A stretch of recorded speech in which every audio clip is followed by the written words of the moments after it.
मोहब्बत मोहब्बत मोहब्बत मोहब्बत।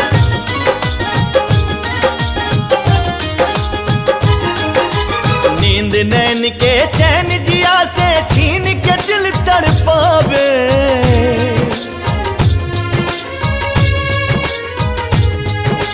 नींद नैन के चैन जिया से छीन के दिल तड़पावे, छीन के दिल तड़पावे। मोहब्बत हंसावे मोहब्बत रुलावे, मोहब्बत हंसावे मोहब्बत रुलावे।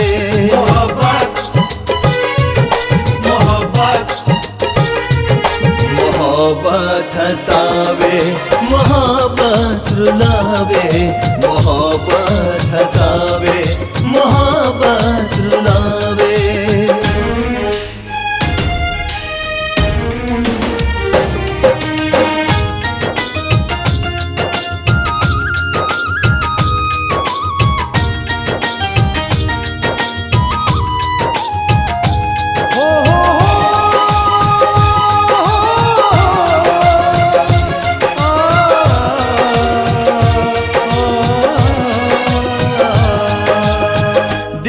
के खुला आसमान मोहब्बत, रब के हाँ वरदान मोहब्बत।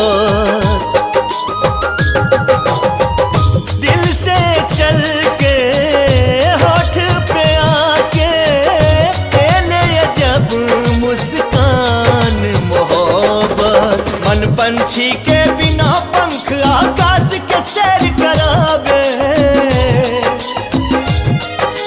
मन पंछी के बिना पंख आकाश के सैर करावे। मोहब्बत हंसावे मोहब्बत रुलावे, मोहब्बत हंसावे मोहब्बत रुलावे।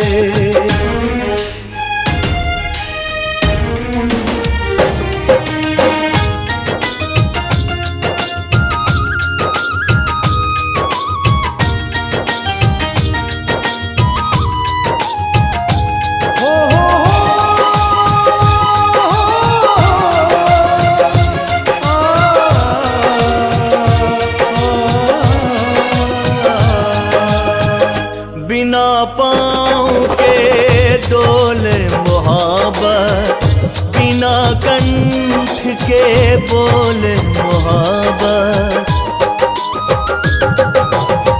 अखिया से अखिया बात करेला, भेद जिया के खोले मोहब्बत। कबो न उतरे जिंदगी पर ई ऐसन रंग चढ़ावे। कबो न उतरे जिंदगी पर ई ऐसन रंग चढ़ावे। मोहब्बत हंसावे मोहब्बत रुलावे, मोहब्बत हंसावे मोहब्बत रुलावे।